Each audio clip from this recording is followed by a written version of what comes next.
ng 50,000 pesos bilang karagdagan tulong sa kanyang chosen charity. Congratulations! Ako na! Ate Nikki Valdez, Alexa Ilacan, Loiza Analio, Ronnie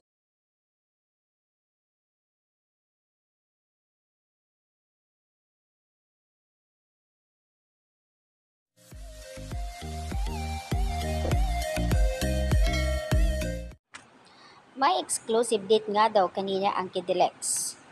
Kahit nga raw ay wala sila sa Star Magic Christmas Ball, nag-celebrate naman ang Kidilex para sa kanilang dalawa at ipinagluto nga ni Kiddy si Alexa ng spaghetti.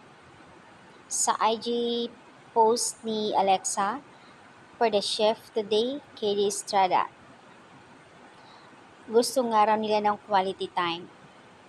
Kaya siguro ayaw nila munang umattend ng Christmas ball.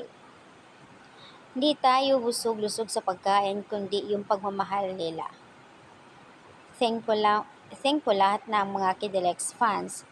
Sobrang napakabait at napakasolid talaga nila sa lahat. I witnessed how we daily reminded everyone to vote and all social media platforms and assisted them Star Magic Christmas 2023. Sa nabanggit nga ay nanalo nga ang PPP Cast ng 50,000 pesos para sa Passion Project. At doon naman sa 20K kung saan ay nanalo naman din sila Eric and Nonong Alexa sa Laban Langs.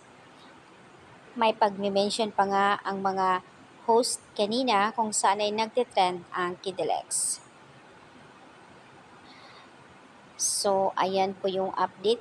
Kahit wala ang Kidilex pero tuloy-tuloy ang pag-mention sa kanila despite nga wala sila kanina.